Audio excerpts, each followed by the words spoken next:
Salam. Bapak Mama kita sampaikan salam damai sejahtera bagi kanan kiri, buka belakang. Tebeno ini sekarang ada musim timbang asam. Ya, usahakan kita pemuka jangan asam ke tambaring Amin kok. Ya. Kalau amin semua begini saya senang Bapak Mama. Saya percaya Bapak Mama kita bersepakat kalau saya bilang begini. Segala sesuatu yang tidak digunakan sebagaimana mestinya seringkali menghadirkan masalah. Coba Bapak Mama angkat tangan. Bapak Mama lupa bawa tangan, angkat itu tangan. Iya. Turunkan. Bapak Mama, tangan ini diciptakan sebagai alat untuk beraktivitas. Tangan ini diciptakan oleh Allah dengan fungsi-fungsinya, mengangkat barang, menulis, menolong orang lain, bahkan merangkul, memeluk. Tetapi menjadi masalah ketika fungsi itu tidak dilakukan. Tangan justru dipakai untuk mencuri, tangan justru dipakai untuk menampar, tangan justru dipakai untuk menyikut orang lain. Semua yang diciptakan oleh Allah ini bukan hanya menggambarkan saudara dan saya ini gambar Allah. Tapi mau menggambarkan kepada kotong ini terlalu sempurna saudara. Amin sempurna sekali. Karena itu ketika Tuhan Allah menciptakan manusia, dia kunci hasil ciptaan itu, dia bilang terlalu sempurna ini ciptaan ini. Nah saudara-saudara, kalau tangan tadi dipakai untuk merangkul, menolong, membelai, coba ini yang duduk dengan suami atau istri, coba angkat tangan. Tidak usah takut. Itu istri sah dan suami sah. Coba belai. Papa belai mama, kok kenapa takut ya begitu. Kalau yang depu samping kiri kanan bukan suami dan istri jangan Nanti kita soal baru lagi, saya pusing pastoral lagi nanti. Tangan dipakai baik, maka kebaikan terpancar. Sebagaimana lidah juga ini. Bapak Mama, lidah ini adalah indera pengecap. Dia diciptakan untuk mengecap, untuk membedakan rasa manis atau asin atau pahit. Jadi kalau lidah tidak lagi bisa membedakan yang manis yang mana, yang pahit yang mana, lidah saudara bermasalah. Itu satu sinyal bahwa tubuh kita sementara sedang tidak sehat. Salah satu gejala-gejala klinis orang yang terserang COVID 2 tahun lalu itu salah satu dia punya lidah itu tidak bisa mengecap. Saudara pernah rasa? Pernah? Ya. Itu bermasalah itu. Nah Bapak Mama, lidah ini juga bekerja dengan bibir. Dia bekerja dengan gigi. Bayangkan saudara, mulut saudara tanpa lidah. Saudara omong orang tidak paham. Karena itu ketika ada lidah, bibir membantu, gigi membantu, suara-suara yang dikeluarkan mampu dicerna dengan baik oleh orang lain. Karena itu kenapa Tuhan Allah kunci saudara dan saya diciptakan, dia bilang ini ciptaan terlalu sempurna. Nah Bapak Mama saudara-saudara, ada apa dengan jemaat diaspora di 12 perantauan ini? Ada apa dengan mereka? Sehingga surat ini dikirimkan oleh Yakobus kepada mereka. Jadi pertanyaan Bapak Mama, kenapa pasal ini, bahkan pasal-pasal sebelumnya dan pasal-pasal selanjutnya, tidak bicara tentang tangan, tidak bicara tentang kaki, tidak bicara tentang kepala, tidak bicara tentang hati. Tapi dia bicara tentang lidah. Tentu setiap surat yang dikirimkan, itu tidak mungkin tidak berdiri pada sebuah alasan. Saudara mengirimkan sebuah pesan Pesan itu melatar belakangi sebuah alasan kuat. Kenapa saudara mengirimkan pesan? Yakobus ini dia lihat Bapak Mama ada sesuatu yang harus disorot dalam penggunaan lidah. Ketika dia bersama-sama dengan 12 suku di perantauan orang-orang Yahudi diaspora, dia bilang ada masalah dalam soal penggunaan lidah. Dia memberikan teguran ini kepada para imam Sanhedrin.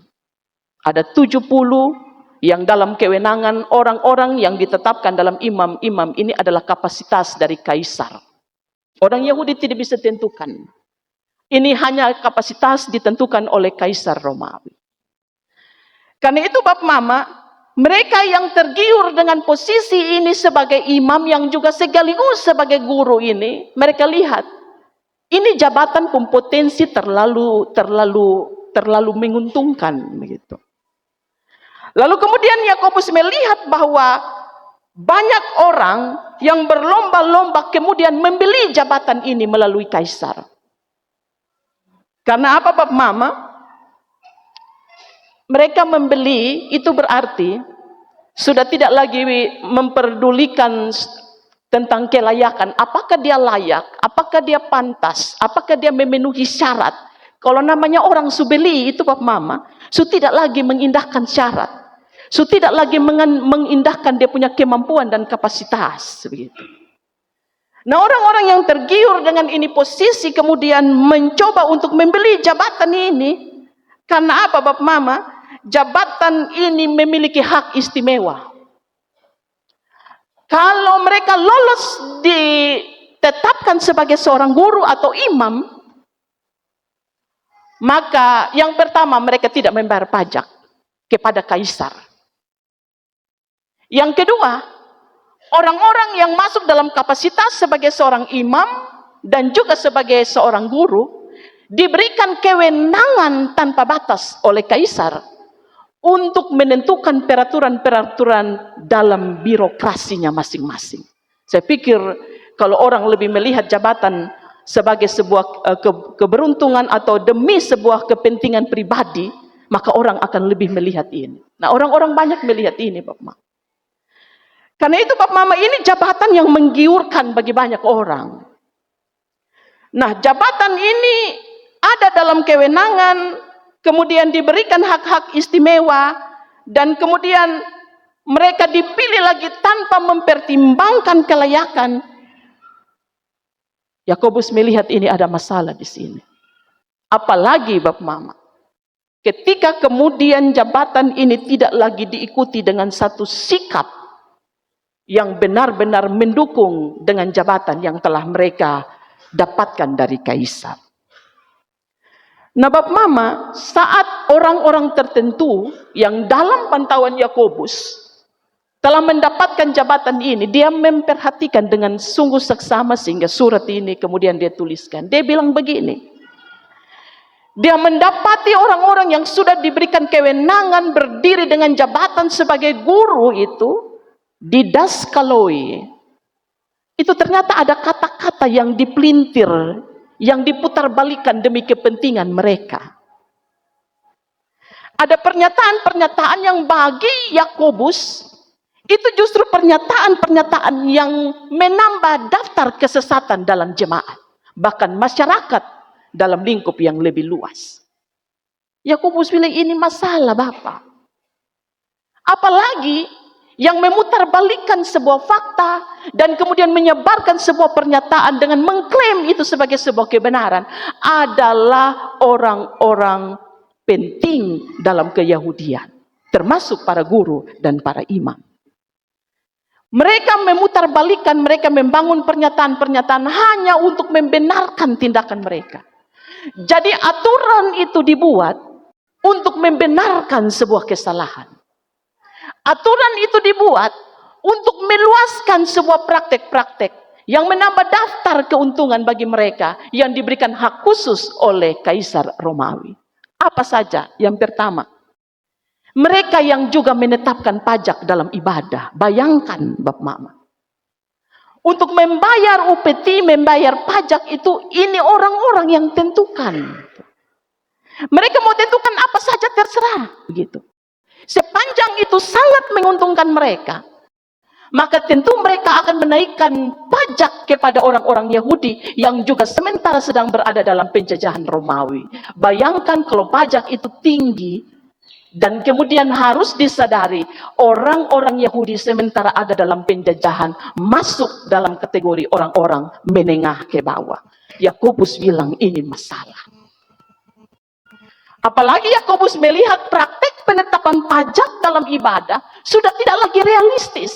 Masakan pendapatan umpamanya, dia pendapatan rata-rata 500.000 satu bulan, dia harus membayar pajak dalam ibadah sejumlah 400.000. 100.000 motongkah hidup satu bulan tidak cukup Bapak. Hal yang kedua Bapak Mama, karena mereka dipilih dan ditetapkan oleh kaisar, maka ini imam-imam menciptakan sebuah tekanan-tekanan baru gitu. Lu tidak mau bayar pajak dalam ibadah, lu tidak hanya berhadapan dengan saya, lu berhadapan dengan orang yang menetapkan saya untuk menetapkan pajak dalam ibadah. Saya pikir ini tekanannya kuat sekali. Ini tekanan bukan main-main. Apalagi tekanan itu diperuntukkan kepada orang-orang yang dari segi finansial mereka sungguh tidak berdaya. Karena praktek penjajahan dari Romawi kepada orang-orang Yahudi, khusus kepada ke-12 suku di perantauan. Bayar pajak, ditambah tidak bayar pajak, ditekan, ditambah lagi tekanan, ada ancaman dari kaisar, melawan para imam, sama seperti melawan para kaisar. Selesai sudah itu ancaman. Nah, Bapak Mama, saudara-saudara, jabatan sebagai guru ini tidak lagi didapati oleh Yakobus sebagai sekelompok orang-orang yang kemudian menetapkan satu kebijakan-kebijakan yang justru memanusiakan manusia. Apalagi mereka menetapkan kebijakan-kebijakan dan peraturan dan kemudian upaya membenarkan diri di balik aturan-aturan itu dengan menggunakan lidah mereka. Itu kenapa Bapak Mama? Bukan hati yang disorot oleh Yakobus, bukan tangan yang disorot oleh Yakobus, tetapi lidah, di mana lidah memutar balikan banyak fakta demi sebuah upaya pembenaran diri. Bapak, saudara-saudara, dia bilang begini ayat 2, kita semua ini bersalah dalam banyak hal. Guru-guru tidak mau nah. Guru-guru tetap mengklaim mereka orang benar. Karena kebenaran itulah mereka dipilih sebagai seorang guru oleh kaisar. Tapi Yakobus bilang, ingat, sadar bahwa apa saja yang engkau lakukan tidak bisa mengabaikan bahwa ada hal-hal yang keliru yang juga bisa jadi kita lakukan sebagai seorang guru atau imam. Nah, para guru tidak mau tahu itu, Bapak Mama. Dan bagi Yakobus ini masalah. Karena itu dia bilang orang sempurna itu adalah orang yang dapat mengendalikan tubuhnya, termasuk dapat mengendalikan dia punya lidah ini. Saudara-saudara, sebenarnya Yakobus bukan mengkritik jabatan guru di Dasko. Dia tidak sementara sedang mengkritik jabatan itu. Itu jabatan baiklah. Semua jabatan yang diputuskan itu tentu punya nilai positif. Kenapa jabatan itu diperuntukkan kepada orang banyak? Tetapi kemudian dia menjadi masalah, dia bilang ketika posisi glosa atau lidah itu tidak lagi ditempatkan sebagaimana mestinya dalam lidah semua yang disebut sebagai imam atau guru. Jadi bukan gurunya yang bermasalah, tetapi penggunaan lidah yang kemudian memutarbalikan banyak fakta yang sementara disembunyikan oleh setiap mereka yang memegang jabatan sebagai guru atau imam. Bapak Mama, ketika glosa atau lidah tidak lagi memberitakan etika, tidak lagi menjunjung etika dan nilai-nilai hidup, itu masalah di situ. Sama seperti seorang pemimpin, lu mau bicara dengan karisma apapun, tapi lidah yang engkau gunakan kalau tidak menjadi lidah yang memberkati banyak orang, apalagi mempelintir sebuah kebenaran, saya pikir karismamu pelan-pelan hilang itu. Kuat Yakobus, dia mendapati kekuatan lidah ada di sini. Karena itu dia bilang yang pertama, lidah itu sebagai api yang menghanguskan. Ganas ini Bapak Mama. Fatal juga saya mau bilang. Sesuatu yang sudah dimakan habis oleh api hanya apa? Abu Bapa. Jangan bermimpi, jangan bersyafaat untuk mengubah sesuatu yang sudah dimakan oleh api. Sama seperti saya bilang begini, lidah itu seperti api. Bap Mama ingat, Bap Mama kalau marah, coba saya praktekkan sedikit. Ambil satu papan. Papan yang panjang 1 meter. Ketika engkau sementara sedang memarahi dan membenci seseorang, ambil satu paku, tancapkan itu dalam papan itu. Satu hari kira-kira Bap Mama udah marah berapa kali? Tak terhitung lebih dari 2 lah, jujur saja. Lalu siang lagi kita marah. Ambil satu paku, tancapkan itu. Kita memaki orang-orang yang ada di sekitar kita. Kita mengutuki anak-anak kita. Kita tidak memberkati anak-anak kita dengan kata-kata. Tancapkan satu paku dalam balok itu. Lalu perhatikan 1 bulan. Berapa banyak paku yang sudah saudara tancapkan dalam balok itu. Lalu ketika saudara berucap sebuah doa pengampunan dosa. Itu ibarat seperti paku itu saudara tarik kembali. Saya hitung 1 bulan ada sekitar 30 tancapan paku. Seperti 1 hari 1 angka saudara marah. Perhatikan 1 bulan. Paku-paku itu saudara tarik. Apa yang terlihat? Apa? Bekas. Bekas itu bisa kemudian tertutup hanya karena paku itu ditarik. Tidak, saudara. Demikian kenapa Yakobus menggambarkan lidah itu seperti api yang menghanguskan. Dia sungguh akan melukai. Gitu. Jika tidak terkontrol, Yakobus bilang ada kerusakan fatal yang disebabkan karena lidah. Ada dampak yang serius dari glosa yang tidak terkendali. Dan kemudian dia bilang bahaya kedua itu adalah lidah itu seperti racun, toksin. Kita pun kata-kata ini toksin semua. Kita pun kata-kata tidak pernah negatif terhadap orang lain. Kita pun kata-kata itu selalu kata-kata yang mengumbar bahasa-bahasa negatif.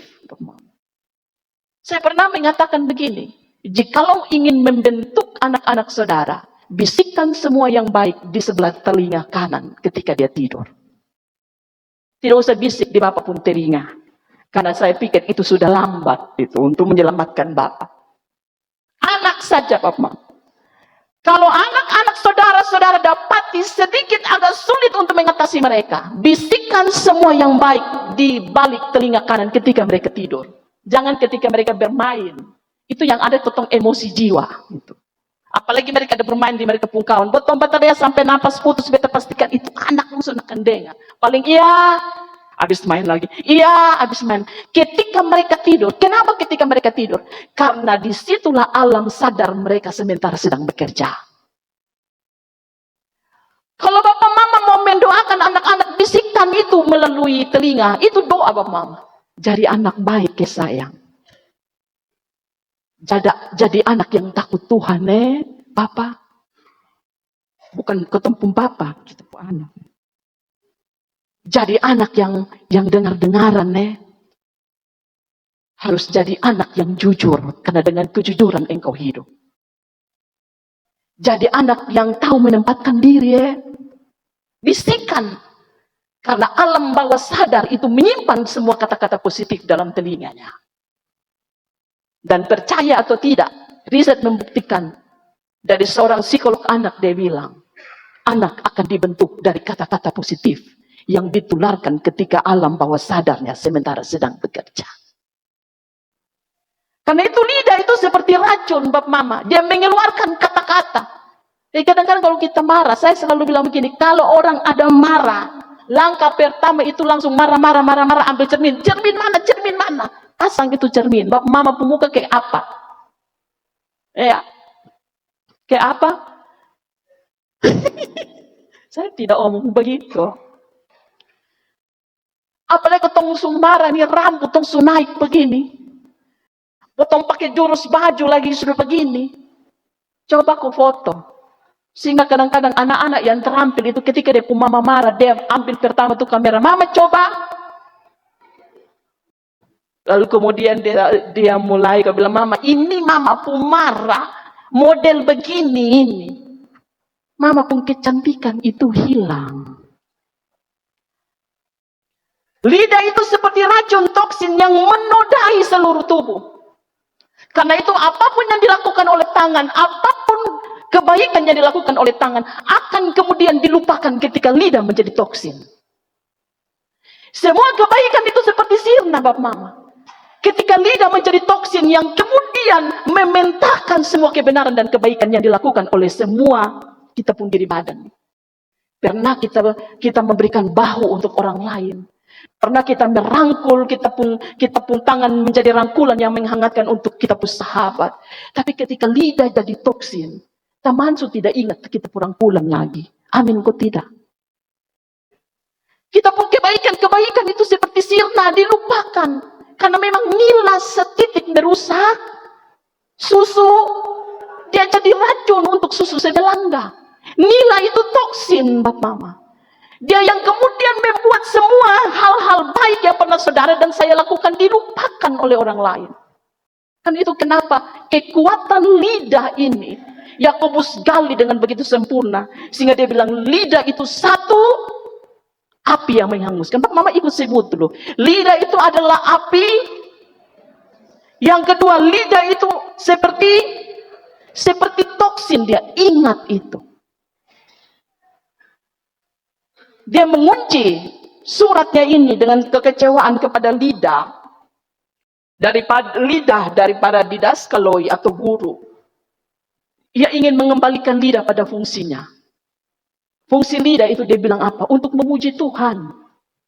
Kita diberikan perangkat ini supaya puji-pujian untuk kemurahan dan kebaikan dan kebesaran Tuhan itu kita lontarkan dengan mulut kita. Orang yang tidak tahu menjadi tahu karena ini lidah ini, Bapak. Jadi Yakobus ingin mengembalikan, dia bilang eksistensi lidah yang diciptakan oleh Allah harus kemudian dikembalikan pada tempat yang semestinya. Jangan dibawa dia. Jangan dipergunakan untuk kepentingan. Jangan dipergunakan untuk melukai orang. Jangan dipergunakan untuk membakar dan menghanguskan semangat orang lain. Dan membunuh. Orang bilang begini. Saudara membunuh seseorang bukan dengan pedang. Tapi saudara bisa membunuh seseorang dengan apa? Dengan kata-kata itu.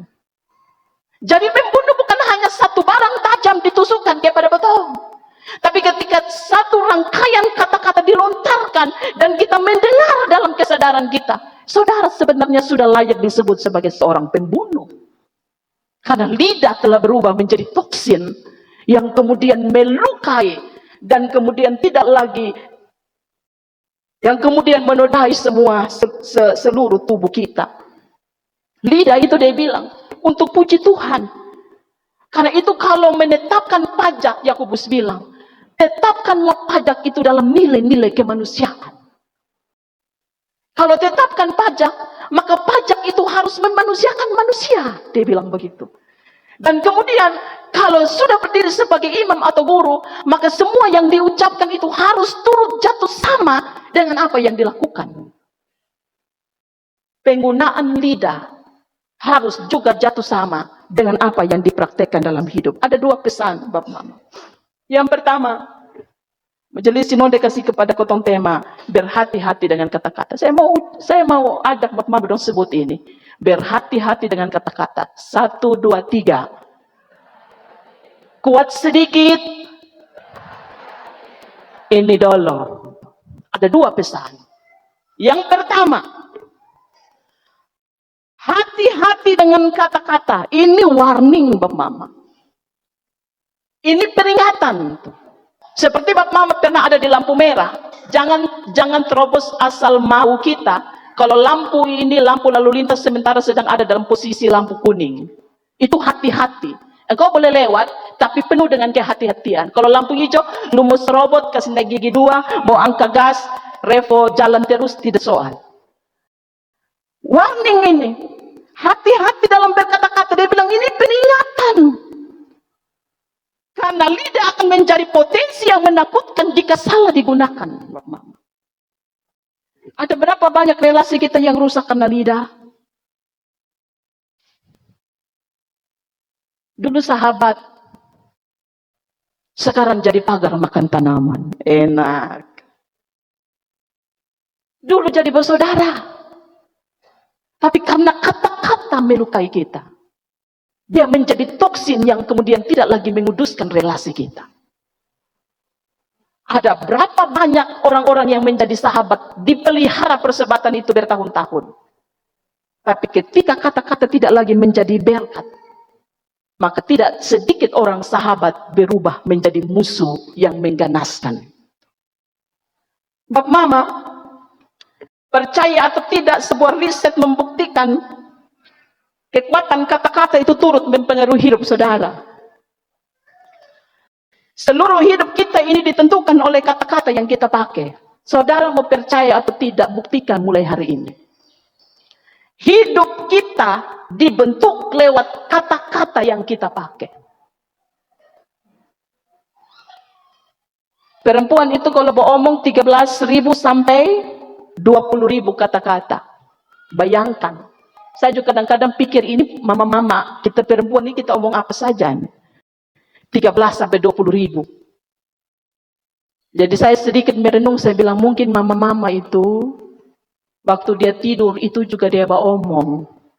Sampai akhirnya genap mencapai riset buktikan 20.000. Bapak dong tuh sonde. Bapak dong mulai senyum, mereka kayak senang beta angkat mereka hari ini. Bapak dong itu menurut riset itu 6.000 sampai 15.000. Itu 15.000 angka maksimal. Karena itu Mama, lihatlah. Kalau Bapak itu selalu diajak bicara, Mama kalau sudah dandan, coba perhatikan, Mama kalau sudah dandan, yang paling dia mau itu pujian keluar dari Bapak pemulut. Su cantik, bulu mata, alis, lipstick, baju hasil dari fix itu, kemudian disetrika, dirapikan, kita pakai. Su cantik itu, Mama pun kebutuhan itu Papa harus sadar. Dia menginginkan sebuah pujian. Betul kok tidak Mama? Bapak dong mau kok Mama dipuji dengan laki-laki sebelah? Mau? Tidak mau toh? Karena itu pujilah istri-istri saudara ketika mereka su cantik. Kebanyakan Bapak itu hanya diam begini saya lihat. Sampai kadang-kadang dia begini, asli begini. Karena memang Bapak genap 16.000 kata. Jangan paksa Bapak terlalu banyak omong. Tapi saya pikir juga Bapak selalu harus juga menggunakan kata untuk memuji. Karena kadang-kadang istri itu kalau tidak dapat pujian, perhatikan. Dia selalu selfie. Karena apa? Dia tidak mendapatkan pujian dari dia suami. Suami-suami do ingat ini. Perhatikan ini. Sehingga ketika kalau dia kasih naik di Facebook atau status WA dan semua like, wih cantik kok. Sekarang so glowing, Mama. Dulu glawang, sekarang glowing. Wih Tuhan, coba Bapak Mama dan perhatikan. Itu dia bilang, terima kasih ya. Tanda love, tanda jempol. Semakin banyak orang yang jempol. Dari setiap foto yang dia upload di Facebook, baik dari sisi kanan, sisi kiri, bahkan ketika dia begini di foto, Bapak Mama perhatikan, dia merasa lega itu. Karena salah satu penyebab itu, Bapak-bapak kurang memberikan pujian kepada mama-mama. Sehingga mama-mama akhirnya gemar mencari pujian dari dunia maya. Jadi bapak-bapak, sekalipun saudara 16 kata, 16.000 kata, pakai kata itu maksimal untuk memuji mama-mama. Ya, sekalipun dulu waktu nikah, mama begitu ramping. Masuk pintu, mama begini bagus. Tapi setelah memasuki 25 tahun pernikahan, untuk masuk pintu rumah, mama harus serong begini, baru bisa masuk itu pintu kamar.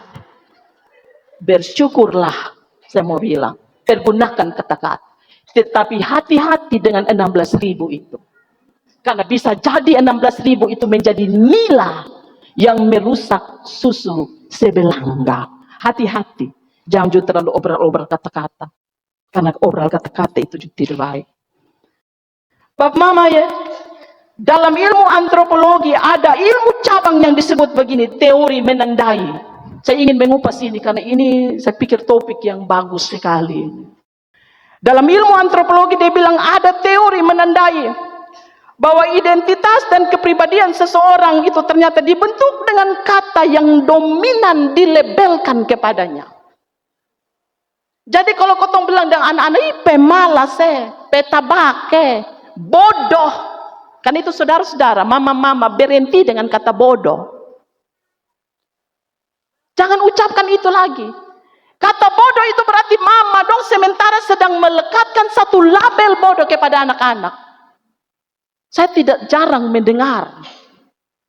Saya tidak pernah jarang tidak mendengar ini. Selalu mama, bodoh Berhenti mama-mama. Bertobatlah engkau.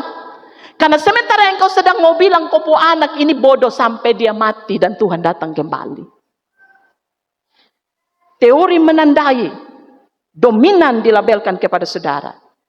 Jika anak-anak kita diberikan label, mama pu anak pintar, mama pu anak cantik, mama pu anak gagah, mama pu anak rajin. Saya pikir kita pun kata-kata sedikit memuji mereka lah. Sekalipun terkadang mereka juga bikin kita emosi jiwa setiap hari. Tapi sedikit kata-kata, mama pu anak ini pintar Mereka bangun pagi, tanpa disuruh lagi bangun, langsung masuk kamar mandi, begitu. Saya pikir ini perlu, Papa Mama. Pilih kata-kata yang bisa memberdayakan mereka. Dan mereka tahu bahwa mereka ini benar-benar punya nilai di hadapan orang tua. 2. Ucapan itu doa. Saya pikir ini sangat sering kita dengar, bahkan kita ucapkan. Ucapan itu doa. Karena itu kalau ucapan itu doa, saya mau bilang begini, kondisi hari ini adalah hasil dari apa yang saudara dan saya pikirkan kemarin. Apa yang kita terima hari ini adalah kondisi apa yang pernah Bapak Mama perkatakan di hari kemarin. Karena itu jangan mengutuki hari ini. Tapi mengutukilah semua yang pernah Bapak Mama lakukan dan ucapkan di hari kemarin. Ini penting Bapak Mama. Orang terkadang memarahi ini hari ini, tapi dia tidak pernah menyadari ada sesuatu yang pernah dia berkatakan dan dia pikirkan di hari kemarin. Ini penting Bapak. Karena itu pikiran orang tidak sedikit bilang begini. Pikiran ini kita membentuk dunia kita. Apa yang kita pikirkan, saudara sementara sedang membentuk dunia saudara. Dunia saudara tidak dibentuk oleh pikiran orang lain. Tapi pikiran saudara itulah yang membentuk dunia saudara. Amin Saya mau ulang lagi. Dunia saudara tidak ditentukan oleh pikiran orang lain. Tapi dunia saudara ditentukan oleh pikiran dan kata-kata yang diucapkan. Karena itu tepat berhati-hati dengan kata-kata. Kuat sekali kekuatannya.